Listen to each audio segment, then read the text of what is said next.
Nyemerera nguhe ikaze wowe ushaka kwiga isomo rya literature. Iyi bayita Lit TV. Iyi rero ni channel ije kugira ngo igufashe kwiga icyongereza ndetse na literature. Aha rero tukaba tuzakora ibishoboka byose kugira ngo uhakure ubumenyi wifuza. Ndagira ngo ngutumire wowe munyeshuri uri ku ishuri cyangwa se waba utari ku ishuri ushaka kwiga candidat libre cyangwa se ushaka kwiga nk'umunyeshuri wigenga, hanyuma ukazakora ibizamini bya leta, nguhaye ikaze kuko nzi neza ko Lit TV izaba umuyoboro ukugeza aho wifuza. Reka rero mbabwire ko tugiye kwiga hano literature. Turahera ku ntangiriro mu madefinisiyo kuzarinda tugezaho gusesengura ibitabo, cyane cyane ko literature aricyo kintu akenshi iba igamije. Ariko mbere na mbere ugomba gusobanukirwa icyo literature aricyo, ukamenya meaning cyangwa se igisobanuro cya literature, ukamenya importance cyangwa se akamaro ko kwiga literature, ugasobanukirwa ibintu byinshi ku buryo winjira mu kintu koko wumva icyo aricyo, ibyo ugiye kwiga n'icyo bishobora kumara. Aha rero tuzakoresha tekinike zishoboka zose kugira ngo ukunde umenye ko nizo nshingano zacu. Rero mbahaye ikaze, waba wiga wenda senior 4, senior 5, senior 6, mwese muhawe ikaze hano kuko iyo hateguwe ikizamini cya leta ntabwo bareba ngo wowe ngo wari ugeze muri senior 6 reka dutegure ibya senior 6 gusa, ahubwo bahita bafata iby'imyaka 3 guhera muri senior 4 ukarinda ugeza senior 6. Niyo mpamvu rero ibyiciro byombi cyangwa se byose mbatumiye kugira ngo muze mubane n'iyi platform igiye kujya ibagezaho aya masomo. Rero kwigira kuri platform ni ingirakamaro. Ni ukuvuga ngo ntabwo bigutegeka ngo ngwino wicare mu ishuri cyangwa se isaha runaka ugomba kuba uhari. Oya, ahubwo ni ukuvuga ngo wherever you are, whenever you want. Ni ukuvuga iyo mvuze ngo wherever you are, ni ukuvuga ngo aho uri hose, whenever you want, ni ukuvuga ngo igihe icyo ari cyo cyose ubishakiye. Of course ufite megabyte zawe ni uguhita ushobora gushyira aka ekuteri muri telefoni yawe, ubundi ukadukurikirana neza cyane. Waba ubishaka ugafata n'agakayi n'agakaramu ukagenda ufata note z'ubona ari ngombwa, cyane ko tugiye kugenda tuzidisplayinga hano kuri screen yanyu kugira ngo mujye mwumva ibisobanuro ariko munareba na note live. So rero tubahaye ikaze kandi twifurije amahirwe masa. Ikindi tubabwiye nuko mwakanda kuri subscribe mukaduha like, hanyuma mukajya musharinga izi content ku bandi bantu bazikeneye. Hanyuma kandi ibitekerezo byanyu ni ingenzi kugira ngo turusheho kunoza serivisi twabateguriye kugira ngo zijye zibageraho zinonosoye neza. Iyi rero reka nongere mbibutse yitwa ubwo ni ukuvuga English Literature TV, ni platform ikorera hano kuri YouTube. Twagiye rero n'ama definitions cyangwa se icyo twita intros mu Kinyarwanda. Hano dufite isomo ryitwa literature. Hano murabona ko dufite literature note, ni ukuvuga ngo ni note z'iri somo rya literature. So rero ni literature in English, ariko tuzajya tugenda dusobanura tuvangamo Ikinyarwanda kugira ngo turusheho kugenda dusobanukirwa neza ko nibura impamvu dukora ibi ngibi, iyo wabashije kubyumva neza mu Kinyarwanda ukaba uzi na cya Cyongereza cyawe niyo cyaba ari gike, ariko ugerageza nibura kuvuga uti ibi bintu narabyumvise koko, reka muri cya Cyongereza icyo nabonye hano muri note n'icyo nsanzwe nzi n'icyo uzigira hano byose mbihuze, hanyuma mbashe gusubiza ibintu bya nyabyo kuko bifatika kandi ndabizi neza ko birakoreka. Ahangaha ntabwo ari ubutubuzi. Reka rero tugende. Hano dufite literature. Icya mbere icyo ugomba kumenya nuko literature mu Kinyarwanda nicyo twita ubuvanganzo, mu Giswahili byitwa fasihi, mu Gifaransa byitwa literature. Ngira ngo rero izo ni indimi tubashije kutranslatinga cyangwa se gusobanuramo literature icyo ari cyo n'ubuvanganzo. Now reka rero turebe, turahera ku ma definitions cyangwa se ku nshoza cyangwa se ku gisobanuro. Ese ni ubuvanganzo ni iki? Specifically literature here. So by definitions hano dufite writing formed with letters. ni ukuvuga ngo ni inyandiko ariko zigizwe n'iki? N'inyuguti. Ni inyandiko zigizwe n'inyuguti. Writing formed with letters. Ariko iyi definition ntabwo ihagije kubera yuko literature ntabwo ishingiye kuri writing gusa. Tugiye kubireba byose murabibona. Okay, so in everyday life, we perceive literature as any written material.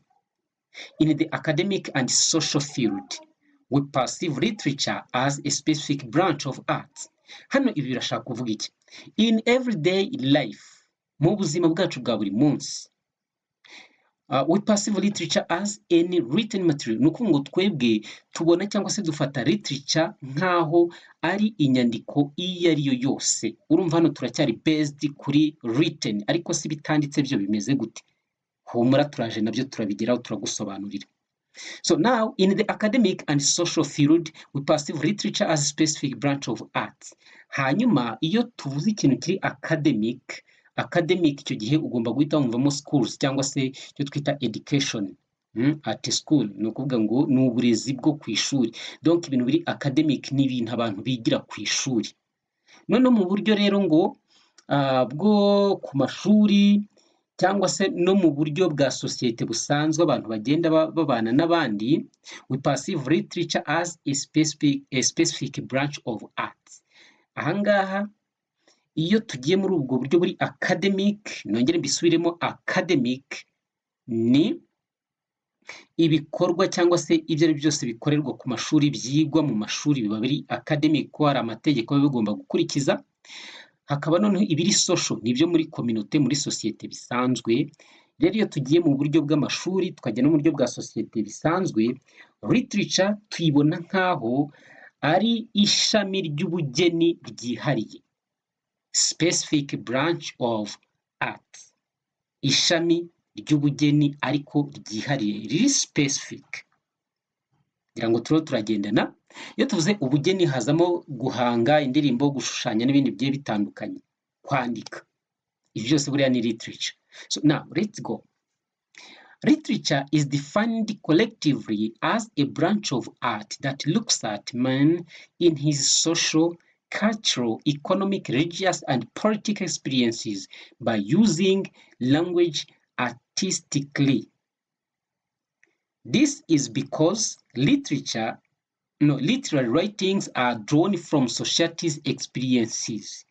In literature, you will find history, religion, politics, science, economics, and so on. Therefore, it is the mirror of society. All right. Hano barimo baratubwira iki?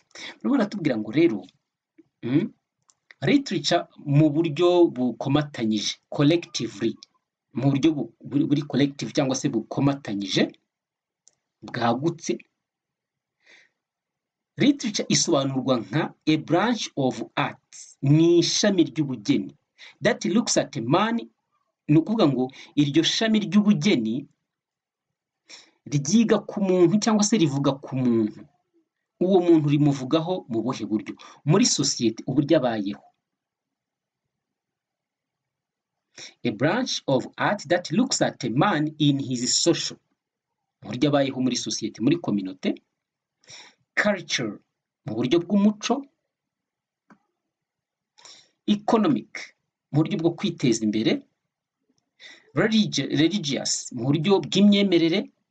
And political experiences, ndetse no mu buryo bwa politike, uburyo ayoborwa, uburyo ayoborwa.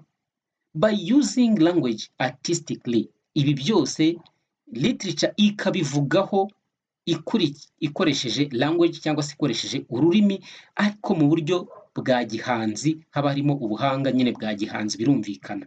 Buriya ururimi rwakoreshejwe mu buryo bwa gihanzi rutandukanye n'ururimi rwakoreshejwe mu buryo busanzwe. Ibyo ni ibintu bitandukanye. So aho wenda ndaza guhita mfata urugero rwihuse.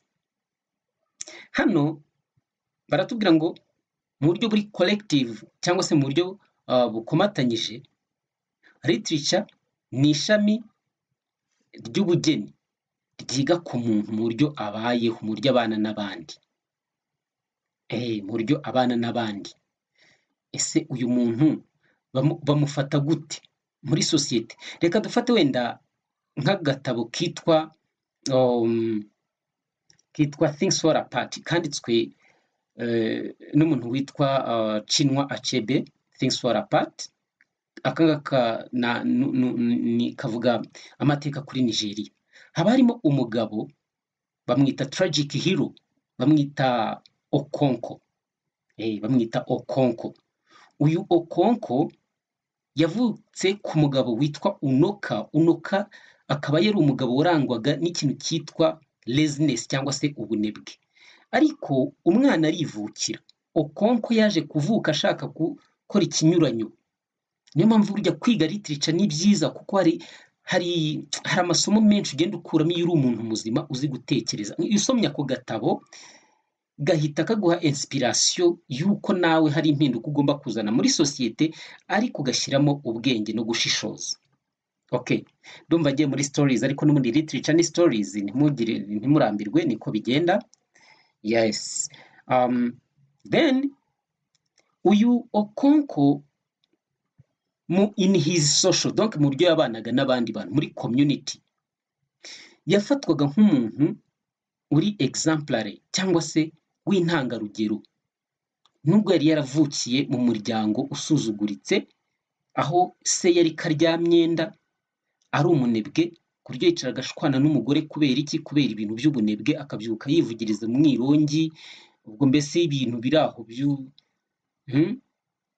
soft life, yikundiraga soft life. Ibyo bigatuma baba bakene. Ariko Okonkwo aravuga ati ngiye ngomba gukora cyane ku buryo ntazicwa n'inzara, ngo abana banjye bicwe n'inzara, kandi nkashaka n'icyubahiro muri sosiyete. So rero Okonkwo bamufataga muri sosiyete nk'umuntu w'intwari, nk'umugabo w'icyitegererezo koko. Ku buryo yaje gutorwa mu bantu b'abayobozi kandi akiri mutoya.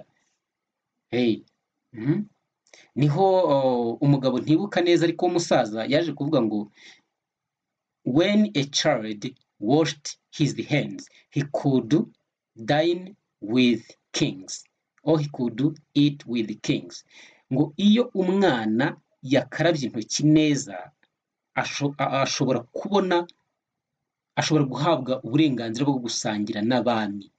Gukaraba nta kundi. Ni ukuvuga ngo ibikorwa byawe ntabwo bireba imyaka. Niyo waba uri mutoya ugakora ibikorwa by'indashyikirwa, icyubahiro cyawe sosiyete irakiguha, ugakurirwa ingofero. So urumva muri sosiyete in social, literature is a branch of art that looks at man in his social. Ubwo nari ndiho ntanga urugero kuri Things Fall Apart. Man twari tuvuga ubwo ngubwo ni Okonkwo. Noneho iyo turebye muri economic, muri culture or culturally, Okonkwo yari umuntu wubahiriza ikintu cyitwa umuco, indangagaciro ziranga umuco za kirazira, akazigenderaho. Ugasanga aho muri Nigeria ni umwe mu bantu koko barangwa n'indangagaciro z'umuco waho w'icyo gihe, bitewe n'uko sosiyete yawugenaga. Economically, mu buryo bw'ubukungu, mu kwiteza imbere, uyu Okonkwo yari umwe mu bantu bakoraga cyane. Yari umuhinzi, agahinga, agahunika. Nubwo wenda hari igihe yahingaga ugasanga habayeho ibihe bibi, drought, usanga imvura iraguye, ibihingwa bakundaga guhinga yams, ubwo ni ibikoro. Niwo muco w'abanyanigeria cyane muri icyo gihe. N'ubu niba ariko bimeze ntabwo mbizi, ariko yakundaga guhinga cyane ku buryo yagiraga ibigega agahunika. Ugasanga ni umuntu witeje imbere mu buryo bw'intangarugero. Nta mwana we wajyaga kwayura ngo yishwe n'inzara. Mu gihe kwa se wasangaga inzara ivuza ubuhuha kubera ubunebwe bwa se. Ariko Okonkwo aza ari umuntu uje gukora difference. So religious, ningera no kuri religious na culture, hano haje kubamo ikibazo. Haza kuba ni ukuvuga ngo traditionally abantu muri Nigeria bari bafite uburyo bemeraga Imana kandi bagasenga. Bari bafite Imana basengaga, hari Cuku, hari izindi bagendaga basenga, ariko mu by'ukuri bo n'umutimanama wabo bakumva barimo neza ni abantu b'Imana kuko bari bafite uburyo bavugana nayo biciye mu byo Imana yaremye, kuko bafataga nk'igiti bakakibaza bakagishyira hariya bakavuga bati iyi ni Imana ihagarariye ibi n'ibi, wenda niba ihagarariye imvura cyangwa se ihagarariye umusaruro, uburumbuke, ibintu nk'ibyo bagashyira hariya bakavuga bati nituzajya dukenera iki tuzajya duca aha tukigereho, kandi koko bikababera uko babyizeye. Kwizera kurarema. Culture, mu muco wabo bari bafite uburyo bemeraga ko nk'umugore ari umuntu wagombaga kugira uko afatwa gutandukanye n'abagabo. Haza rero ku buryo Okonko iyo umugabo yagaragazaga ibintu by'ubugwari, coward cyangwa se cowardice, we yahitaga avuga ati wowe wa mugabo ntabwo uri umugabo ahubwo uri umugore. So urumva mu buryo culturally, mu buryo bw'umuco bari bafite uburyo bari babayeho bemera. Religious nabivuzeho, nabo bari bafite uburyo bafite traditional belief kandi bikabafasha bakagera ku musaruro w'ibyo bifuza. Hajya kuza rero abazungu bazana Christianity. Bazanye Christianity, ikibazo kiravuka. Bamwe baba converted into Christianity, abandi basigara bari traditionalism. Tayari things fall apart. Ibintu babitangiye kudogera nk'uko titre y'icyo gitabo ibivuga. Urumva abakristo n'abapagani ubwo nicyo cyahise kibaho, amakimbirane atangira kuvuka, bamwe ntibashingira abandi, ntibasangira, ntibagira gute, ubwo habavutsemo ibibazo.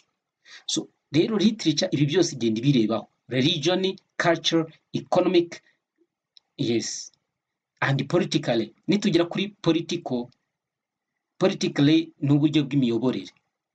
Niba haje icyo twita colonisation muri kiriya gihe, urumva politique c'est la façon de gouverner, the way of governing people. Ni uburyo bwo kuyobora abantu. Bari bafite uburyo sosiyete yabo yitoreraga abayobozi, leaders, hari igihe babitaga elders of the village. Abantu babaga ari abantu b'abayobozi bubashywe, bakemuraga ibibazo byabaye muri sosiyete. So politically bari bafite uburyo biyorganizaga mu buryo bwabo buri tradition, buryo bwa Africans, kandi bakumva baranyuzwa. Ntabwo ari aha honyine, n'ahandi hose muri Afurika niko byari bimeze. Ariko haza inkongotsi z'abazungu, ngira ngo n'abongereza muri Nigeria, batangira kuzana ibyabo, bumva ko ubwo buyobozi ntacyo bumaze, basuzugura abayobozi babo, ubwo abaturage bikabababaza, ariko nta kundi byagombaga kugenda. Haje abitwa ngo ni ba district commissioner, ubwo batangira gutegeka abaturage kujya batanga imisoro, bagira ibiki, ibintu nk'ibyo. Noneho ubwo bitangira kubyutsa iki, amakimbirane. So rero iyo usomye nka ku gatabo ka Things Fall Apart, ni novel, ni artistic work, ni literary work, yes, ariko iri artistic. Ni agatabo kanditswe mvanganzo.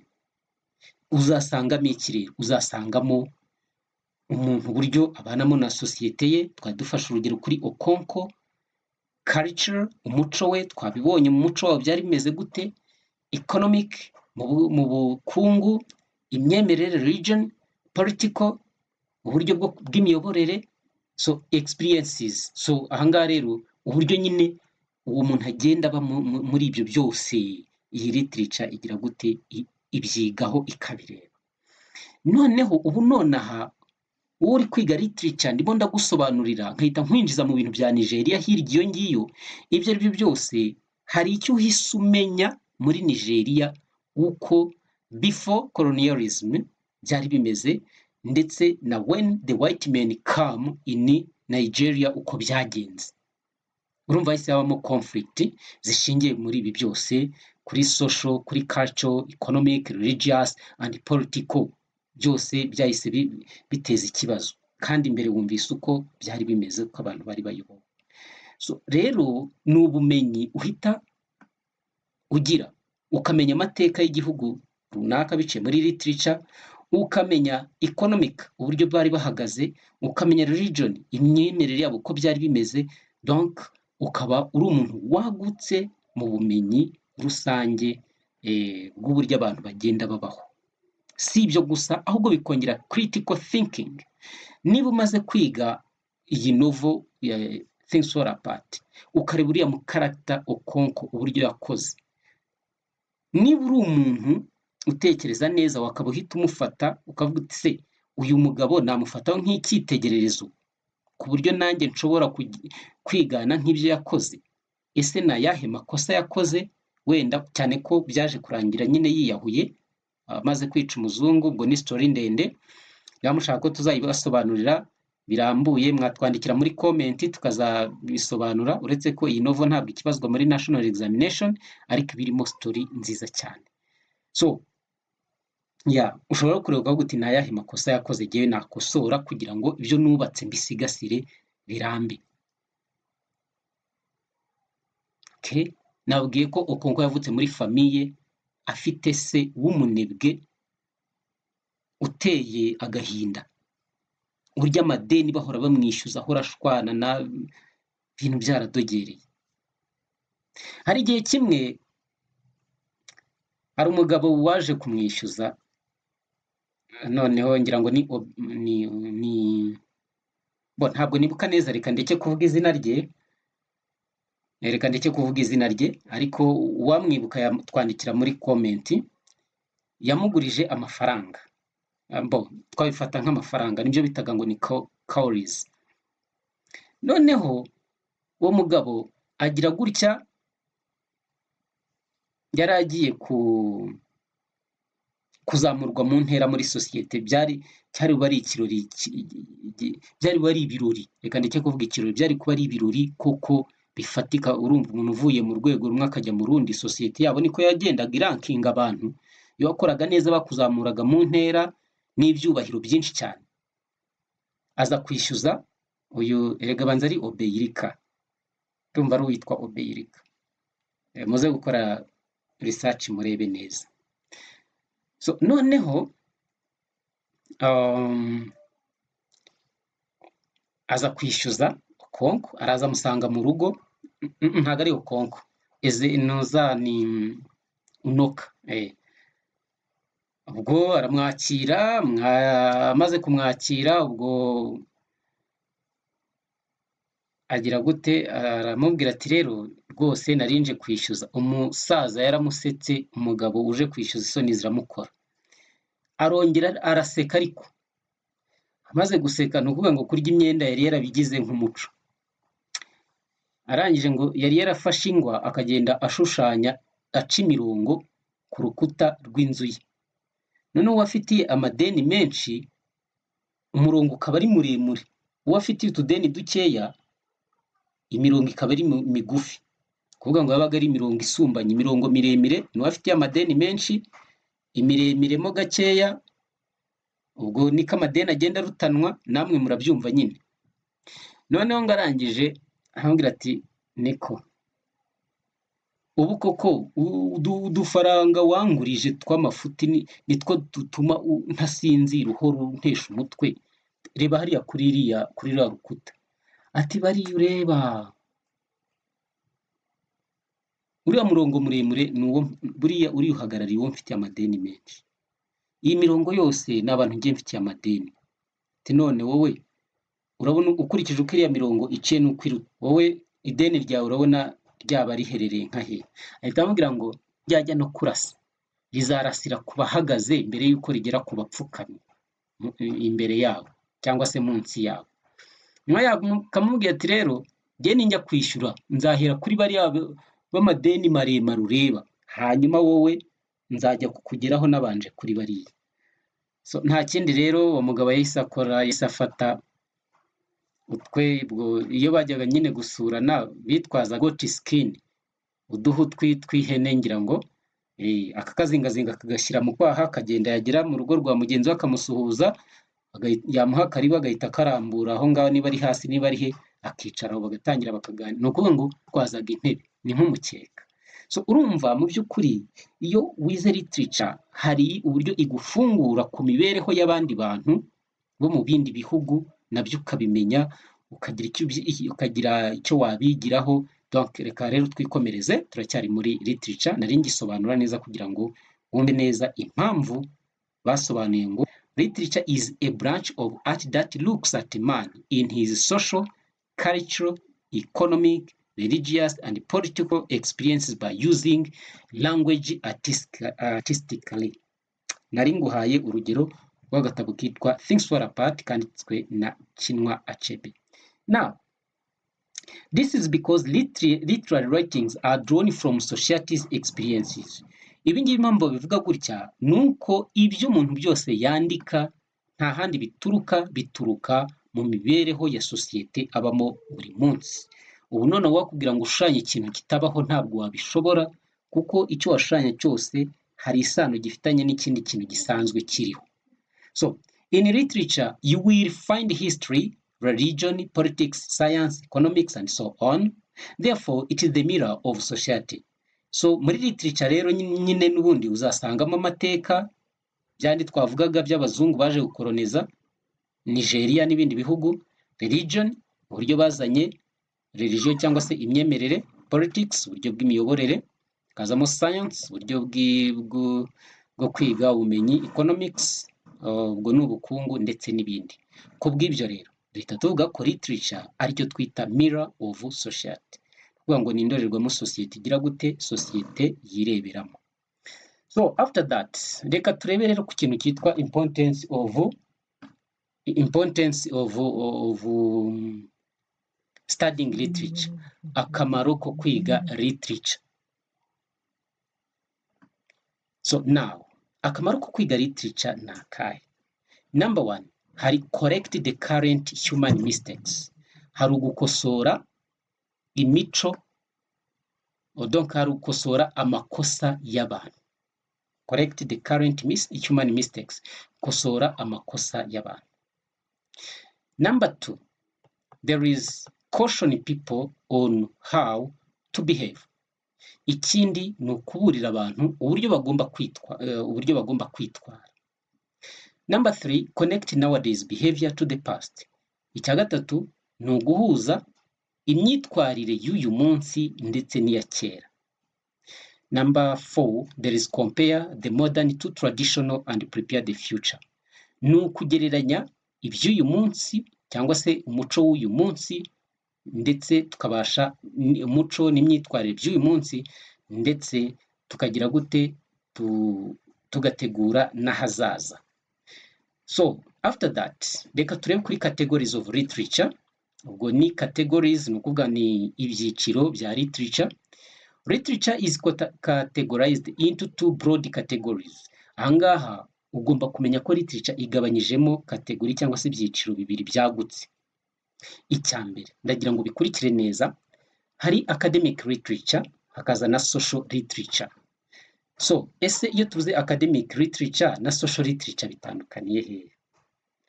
Academic literature is basically a formal discipline that is offered as a course of study in schools, usually from secondary level to university. This involves study various literary writings in a school environment. Hano iyo tuvuze academic nk'uko nabibabwiye ni ibintu bijyanye n'amashuri. Aha rero academic literature ni ya literature yigwa ku mashuri nk'isomo uhereye muri segonderi ukagera muri kaminuza. Aha rero wigamo iki? Wigamo icyo twita various literary writings, wigamo nyine inyandiko z'ubwoko bugiye butandukanye aho ngaho ku ishuri. Ubwo uzigamo drama, wigemo novel, wigemo prose, wigemo poetry, ibyo nabyo tuzabibona. Gusa academic literature ni ya literature yigwa nk'isomo hehe ku mashuri. Noneho hakaza igice cya kabiri cyitwa social literature. Iyi social literature refers to the use of literary materials for pure leisure or enjoyment of reading. Ahangaha ijyana no gusoma ibyanditswe bya literature ariko ukabisoma for enjoyment cyangwa se ku bijyanye no kwishimisha. Yes, hari abagira hobbies zo gusoma, agafata nk'agatabo agasoma. So in this case, reading novels, plays, or poems outside the school environment is a social literature. So ni ukuvuga iki? Niba ufashe udutabo nka novels nka Things Fall Apart, A Man of the People, Mine Boy n'izindi novels, ukabisoma ariko utari ku ishuri, ari ukugira ngo ugire gute, donc wishimishe, wunguke ubumenyi, donc for leisure. Iyo bayita social literature kuko uba uri gusomera outside ya environment yo ku ishuri. Iyo niyo social literature. Ushobora kuba uri gusomera mu rugo, muri nature, hehe. So iyo ni social literature. Tugahita tuza rero ku kintu cyitwa forms of literature. Forms of literature. Hano twari dufite icyo twita categories of literature, noneho tugiye kuri icyitwa forms of literature. Forms of literature nazo zirimo ibyiciro bibiri, harimo oral literature, hakazamo na written literature. Ni ukuvuga ngo rero ni iki? Ni ubuvanganzo nyemvugo n'ubuvanganzo nyandiko. The other two are electronic and graphic literature. Noneho hakaza n'izindi forms of literature, hari iyitwa electronic and graphic literature. So ni ukuvuga ngo hano tubonye ni 4 forms, ariko iziri very interesting ni izi ebyiri, oral literature na written literature, ariko n'iza electronic na graphic ni byiza ko ugomba kuzimenya. Tugendane neza. Hanyuma reka dukomeze turebe. Reka turebe oral literature ni iki. It is a literature which is transmitted or spread by word of mouth from generation to generation. So ngira ngo mbere yuko abazungu baza cyangwa se ibijyanye no kwandika biza, n'ubundi abantu bari bafite uburyo batumanagaho bakabika amateka yabo nta hantu banditse. Icyo gihe icyo bakoraga ni iki? Oral literature ni ukuvuga ni ubuvanganzo nyemvugo bwagendaga buhererekanywa bakoresheje amagambo, bikava kuri generation imwe bikagera, donc uko abantu bagenda basimburana mu mibereho yabo. Niba ari umugani nyogokuru akawuncira, nanjye nkazawucira abana banjye, tukagenda tubihererekanya gutyo. Niba ari ibisakuzo nuko. Iyo ni oral literature. Kuvuga ngo ntabwo byabaga byanditse. So it is literature which is not written in the textbook. Of course, nibyo twaze tuvuga, ni literature itanditse mu textbook. It used to be an informal discipline which includes things such as folk tales told by the fireside in the evening, like poetry recitations and the chant, the cultural ceremonies. Hano rero ni ukuvuga ngo ni literature yabaga itanditse mu bitabo, yabaga ari idafite structure cyangwa bidateguye mu buryo runaka, ariko bikaba ari ibintu bakoreshaga bahererekanya umuco, amateka, imyemerere n'ibindi, biciye hehe rero? Biciye muri folk tales cyangwa se mu migani ya yindi bacira abana, y'abanyansha, y'ibiki, y'udusimba, bakame n'ikiyoni, ibintu nk'ibyo. Iyo migani wasangaga bayica bari by the fireside, ku ziko bicaye nk'umuryango, hanyuma bakagenda bagira ibisakuzo, imigani, ibintu nk'ibyo ngibyo. Byabaga ari nka nimugoroba, birumvikana. Noneho hakazamo n'icyo twita poetry recitations cyangwa se imivugo, no gusubiramo imivugo, kuvuga imivugo, ndetse n'indirimbo igihe habaga habaye cultural ceremonies. Muri cultural ceremonies twavuga nka mariage cyangwa se ibirori byo gushyingirwa, umwana yavutse, hari indirimbo bamuririmbiraga. Ibyo byose ni oral literature, ariko bitanditse. It exists before man inventing writing. Of course, iyi oral literature yabayeho mbere y'uko umuntu avumbura uburyo bwo kwandika. Other examples are songs. Izindi ngero ni songs, indirimbo, riddles, ubwo ni ukuvuga ni ibisakuzo, hakazamo tongue twisters, ibintu byo twita amagorane, proverbs, hakazamo imigani migufi, fairy tales, of course ni ya migani twavugaga. Hakaza none icyo twita written literature, ni ubuvanganzo nyandiko.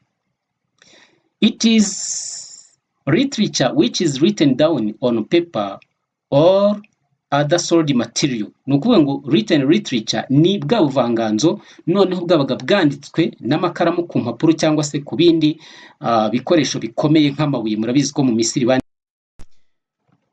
So written literature rero turabona ko nyine ari literature which is written down on paper or other solid material. It is literature which is written in textbooks. Ibi ngibi ngira ngo murabyumva cyane, ni literature of course yanditswe ku mpapuro no ku zindi solid material. Twari tumaze kuvuga ariya mu Misiri uburyo bandikaga ku mabuye, hanyuma noneho bakatubwira ko ari literature yanditswe nanone kandi muri textbook cyangwa se mu bitabo. Aha murabona ingero n'ubundi ni novels, novellas, plays, prose, passages, newspapers, journals. Yego, so izi ni hamwe dushobora kubona written literature cyangwa se ubuvanganzo nyandiko. Novels ni inkuru ndende, hanyuma novella ni inkuru ndende ariko iri munsi ya novel, ni ukuvuga novel niyo ndende. Hazamo plays igwa mu byo twita drama, tuzabibona. Prose passages, iyi ni imyandiko. Hakazamo newspapers, ibinyamakuru bisanzwe, journals ndetse n'ibindi. Izi ni ingero za written literature. Ku rundi ruhande ariko dufite nanone oral literature. Oral literature is carved in the memories of members of different communities, and it is passed down from one generation to another. Hano rero tugeze ku buvanganzo nyemvugo. Birumvikana iyo tuvuze ubuvanganzo nyemvugo itawumvamo kuvuga, kandi ubuvanganzo nyemvugo ndagira ngo mabwire ko buri oldest cyangwa se buri older than written literature, kuko ubuvanganzo nyemvugo bwatangiranye n'umuntu wa mbere warimwe nk'uko Bibiliya ibivuga. Uyu ni uwitwa Adamu, ubwo yahise atangira gutomora cyangwa se kubwira umugore w'amagambo meza agaragaza akamaro yari amufitiye, amubwira ati ni wowe karamu ko mu mara yanjye, ni wowe kagufwa ko mu magufwa yanjye, wowe amagambo nk'ayo ngayo, ni wowe kara ko mu mara yanjye, ni wowe kagufwa ko mu magufwa yanjye. Ntabwo nzi kuririmba neza ariko twabigerageza no kwiyaminiya. Hanga rero icyo nendaga kubabwira ni uko ubwo Adamu yahise aba umusizi wa mbere ku isi wabayeho ni Adamu, igihe yaturaga igisigo umugore we Eva. Ni wowe kara ko mu mara yanjye, ni wowe kagufwa ko mu magufwa yanjye. Urumva harimo icyo twita isubirajwi n'isubirajambo muri ayo magambo meza yabwiraga uriya mugore Imana yari imaze kumuremera nk'uko Bibiliya ibivuga. Wabyemera utabyemera biranditse, ubwo nuko niko bimeze.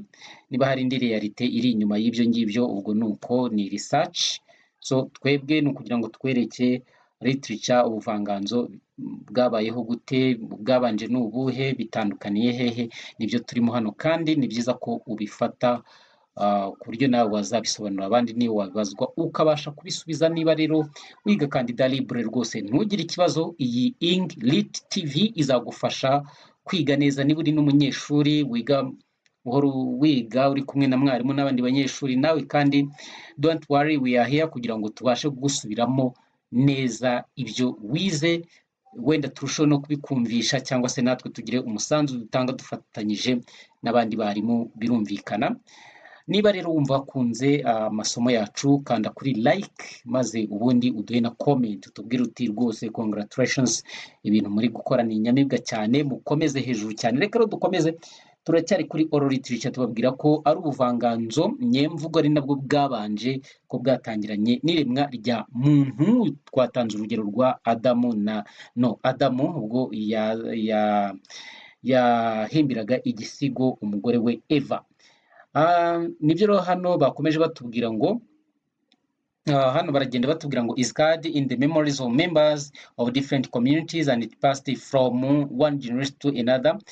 Ahangaha ni ukuvuga ni ibintu abantu bagendaga babwirana, memories, donc bikaba urwibutso, bikaguma mu mutwe. Ugasanga communauté cyangwa umuryango mugari runaka uricaye barimo baraca imigani, ibisakuzo, ibisigo, amazina y'inka, byose byabaga bikubiyemo umuco, amateka n'uburyo abantu bagiye babayeho. Niba rero bibwiwe urubyiruko, abana bakiri bato, nabo nibakura bakabyara bazabibwira abandi, bagende babihererekanya nyine kuva kuri generation imwe ujya ku yindi. So bakatubwira ko iyi oral literature of course existed before the invention of writing, yabayeho mbere yuko abantu batangira guhimbahimba ibimenyetso byo kwandika. Biriya byose dukoresha ni ibimenyetso, inyuguti ni ibimenyetso. On the other hand, written literature started or came with the invention of writing. Ariko ku rundi ruhande aho bitandukaniye, written literature cyangwa se ubuvanganzo nyandiko bwatangiranye n'abantu ubwo batangiraga kuvumbura uburyo bwo kwandika amakaramu cyangwa se n'ibindi bakoreshaga amababa bagakoza muri wino, abandi bakandika ku mabuye mu Misiri. Aho ngaho rero niho ubuvanganzo nyandiko bwatangiye donc gukoreshwa. Yego. Aho rero tugiye kureba izindi forms of literature. Dufite electronic literature, tukagira na graphic literature. Ushobora kwibaza ngo ese electronic literature na graphic literature byo ibi ni ibiki? Humura turahari kugira ngo tubigusobanurire ubyumve neza, kereka wowe ni winanirwa. Electronic literature urahita wumvamo electronic tools, urahita wumvamo ibintu bya electronic, donc by'ikoranabuhanga, ama ICT tools. Ahangaha rero iyo nibakubaza ngo electronic literature ni iki, it is electronically transmitted such as films, movies, radio and television programs. Aha rero electronic literature ni kwa kundi abantu bazakora amafilime bakayatambutsa bitari live ngo bayakine, ahubwo bakayatambutsa ku ma televiziyo, ku ma smartphone, ku ma computer. Yes, biriya byose nicyo twita electronic literature. Ku maradiyo ukumva barimo barakina ikinamico kuri radiyo, iriya ni electronic literature. Ku ma televiziyo twabivuze. Hanyuma twagera kuri graphic literature, ni ubundi buryo bwo gutanga ama message biciye mu buvanganzo, ariko noneho bagakoresha icyo twita pictures, amafoto. Hari ugufotora, hakazamo nka painting, gushushanya ugasiga amarangi ushaka kugaragaza ubutumwa runaka, cyangwa se ugakora twa dutente tw'udupupe bita uducartoons. Uducartoons abana bakunda cyane, hari nka za Tom and Jerry, hari Tente en France, n'amakartuni agiye atandukanye ashobora kugira ibyo yigisha, scripture and others. So icyo nicyo twita graphic noneho literature. Hazamo pictures, hakazamo paintings, hakazamo cartoons, hakazamo scriptures n'ibindi. Yego. Aho rero niho electronic literature itandukanye na graphic literature, igatandukana na oral literature, igatandukana na written literature. So oral literature, it is all about speaking. Yeah, you give your message through spoken words. But written literature is all about writing. Yes, you give your message through writings. Electronic literature, you don't write, but you present or you display your films on electronic tools. So ugatambutsa message kuri radio, television, byo nibyo twita electronic literature. Bitaba ibyo you draw, ukadrawing, ugashushanya ibishushanyo abantu bakareba, bagahita babona ubutumwa mu buryo bwihuse, cyangwa se ukabumba. Yes, ugafata igiti ugashushanyamo amashusho ugashyira hariya, abantu bagahita babona icyo ushaka kubabwira. Iyo niyo twita graphic literature. Electronic literature niyo twamaze kuyumva, ladies and gentlemen. Ngira ngo murumva ko iri somo ni uburyohe gusa. Reka dukomeze tugere kuri differences between oral literature and written literature. Noneho turaza kureba itandukaniro riri hagati y'ubuvanganzo nyemvugo n'ubuvanganzo nyandiko. Ndagira ngo ukurikire neza ko ni ibintu byoroshye cyane kubyumva. Oral literature na written literature. Oral literature transmitted through the spoken words. Ahangaha turabona ko oral literature iyo yagendaga nyine ihererekanywa hakoreshejwe amagambo yavuzwe, amagambo ari kuvugwa. Yes, nkakubwira ukumva icyo nkubwiye nawe ukazakibwira abandi. But written literature is not like that, young man. So no kuvuga ngo written literature yo is transmitted through the written words. Hano uhita ugomba kubona ko ari written, ari ukwandika. Yo no kuvuga ngo isakara biciye mu nyandiko. Oral literature is the oldest form of literature. Oral literature niyo ishaje cyane, ikuze cyane, yabanjije oral literature birumvikana, yabanjije written literature birumvikana. Naho iyi fairly recent development after the invention of writing. So iyi written literature yo yabashije gushinga imizi no gutera imbere biciye mu iterambere ryo kumenya kwandika, ubwo abantu bari bamaze kumenya kwandika. Oral literature is a product of pre-literate societies. Nituvuga pre ni ukuvuga ngo ni before cyangwa se mbere cyangwa se avant mu Gifaransa. Iyo tuvuze literate ni abantu bazi gusoma no kwandika. The people who are able or who can write and read, those are literate. So niba rero ari pre-literate ni ukuvuga ngo iyi oral literature yabayeho mbere yuko abantu batangira kumenya kwandika, society itangira kumenya kwandika.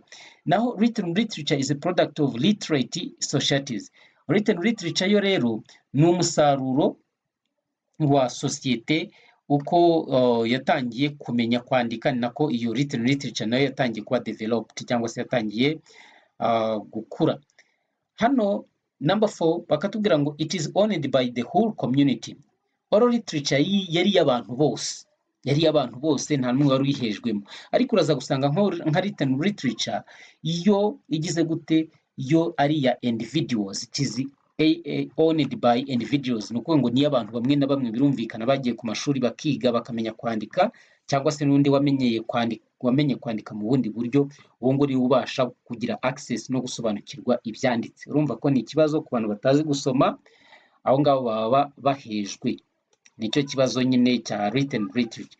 Hanyuma number 5 hano dufite ngo ni dynamic. Oral literature is dynamic. Nituvuga ikintu kiri dynamic, ni ikintu kitaguma hamwe ngo ubone ko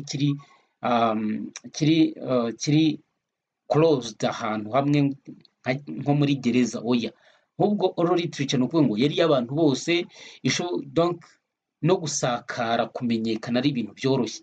Ariko iyi iri written literature yo iri less dynamic. Kubera iki? Kubera ko nk'uko twabivuze, niba iyi written literature iri owned na individuals, abo baciye ku mashuri bakamenya gusoma no kwandika, ni ukuvuga kugira ngo abantu bose bizabagereho bizagorana, ko bose ntabwo bazi gusoma no kwandika.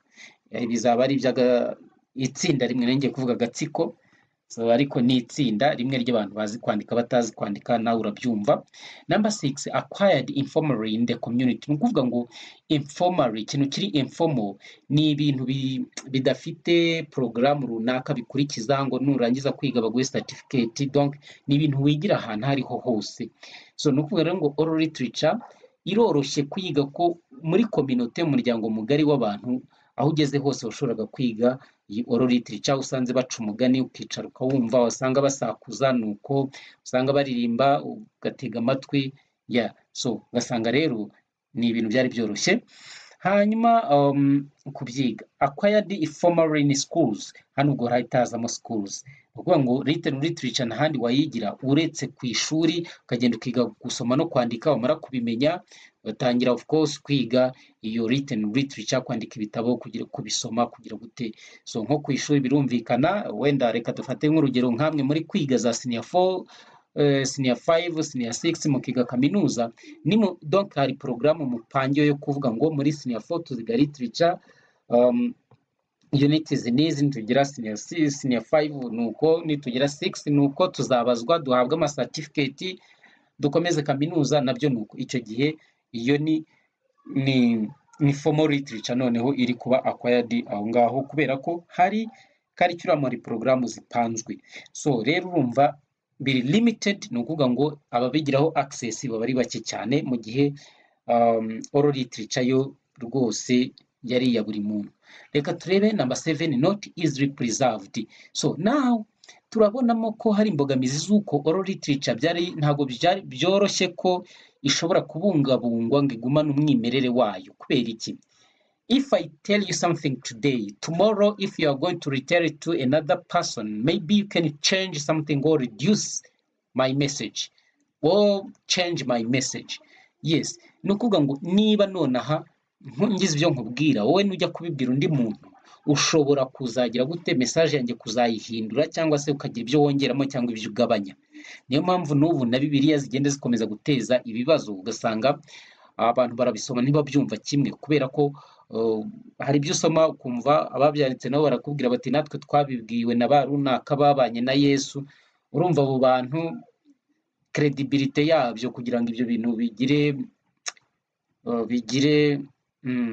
biri authentic, bigire credibility, bigire umwimerere, originalite, ni ibintu bigoranye. Umwimerere wabyo biragoranye, ko hari ibyo abantu bakubwira babihinduye, ugafata ibyo nawe ajya kubibwira abandi nawe ugahindura.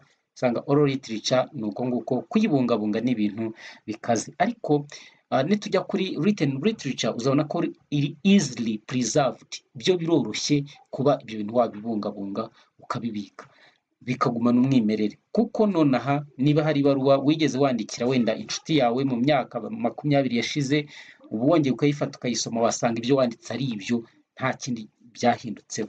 So urumva rero ubwo namwe mushobora gukomeza mukadevelopa ibitekerezo bigiye bitandukanye ku bijyanye n'imbogamizi z'ibintu umuntu akubwiye ku munwa, ndetse n'ibyo umuntu byanditse birumvikana. Aho ngaho ushobora kugenda ureba uruhande rwiza n'urubi ku mpande zombi, kuko na written literature utazi gusoma ntashobora gukandaho, ni ukubireba nk'ureba filime atazi ibyo ariyo. Okay, so reka rero twihute cyane. Turaza rero kureba icyo twita main genres of literature. Hano ni ukuvuga ngo ni ingeri z'ubuvanganzo. The word genre refers to a kind or category of literature. Genre ubundi bisobanuye icyo twita kind, ni nk'ubwoko cyangwa se category cyangwa se umuryango runaka, ikintu kiba kibarizwamo. Na literature rero niko bimeze. Written literature is divided into 3 broad genres of all categories based on how or the way words are written, and sometimes on the kind of meaning an author wants to portray. Hano rero bakatubwira ko written literature cyangwa se ubuvanganzo bwanditse nibwo tuboneramo aya literary genres, bugabanyijemo genre 3 cyangwa se ibyiciro 3 cyangwa se ni categories mu yandi magambo, ibyiciro 3 bashingiye uburyo cyangwa bashingiye ku buryo amagambo yanditse ku rupapuro, ndetse rimwe na rimwe n'ibisobanuro umwanditsi yashatse gutanga. Reka ibi bintu tubyoroshye cyane kugira ngo ubashe kubyumva, ko niyo mpamvu turi hano, kugira ngo tubikumvishe uva aha ngaha uvuga uti kweri niyo mwarimu atanyigisha nasobanukiwe fresh, ku buryo wagenda iyi channel uyirangira n'abandi. So baravuga ngo those genres are prose, poetry and drama. It deals with how they are structured on the paper. Tugeze aho twashakaga. Izo 3 genres of literature ni prose, hakaza poetry, hakaza nitwa drama. Ibyo ntubifashe, prose, poetry and drama nizo main literary genres dufite hano, main genres of literature. Ibi rero bagenda bazishyira mu byiciro bakurikije uburyo structured, uburyo zanditse ku rupapuro. Urugero nidufata prose, tutagiye kureba hano iyi paragraph dufite hano uri kubona cursor cyangwa se curseur, urabona ko twakoresheje interuro ndende twandika aya magambo. Ubu ni bwo buryo prose yandikwamo. Urabona hano hari ama capital letter, hari punctuation marks, hari ibintu byinshi cyane. Iyi ni prose. Prose ni uburyo busanzwe wandikamo, ukubahiriza amategeko y'ikibonezamvugo cyangwa se icyo twita grammatical rules. Noneho tugera kuri poetry, byo uzasanga ikoresha imirongo uduteruro tugufi cyane dusa naho dupimye, ku buryo nka poetry wenda ushobora gufata ugasanga nk'umurongo umwe uturutse hano ugeze hano wenda kuri literature, cyangwa se ukagarukira hano kuri kind, ugasanga ni imirongo isa naho ingana, ariko ururimi rukoreshejwemo ugasanga ni ururimi rukomeye kurwumva. So iyo ngiyo icyo nicyo kizakubwira icyo twita poetry. Naho drama yo uzasanga ku rupapuro uburyo yanditse habanza amazina y'abantu bari buze gukina inkuru, hanyuma imbere ya buri zina bakandikaho ibyo umuntu ari buze gukina. Ibyo bintu rero uburyo byanditse nicyo twita dialogue. Ni ukuvuga ngo drama yo ikoresha icyo twita dialogue, ibiganiro runaka akavuga undi akamusubiza gutyo. Niyo mpamvu hano umwanditsi yanditse ngo it deals with how they are structured on the paper. Ni ukuvuga ngo imiterere y'imyandikire y'izi literary genres cyangwa se y'izi genres 3 za literature rwose iratandukanye cyane. Ewana ntabwo biba byoroshye gusobanura, ariko ntabwo umwuka uri gupfa gusa uko mbitekereza. So rero mukomeze mubane natwe, dore ubu icyo tumaze kwiga hano mu ncamake kugira ngo niwikora assessment cyangwa evaluation umenye ibyo wize.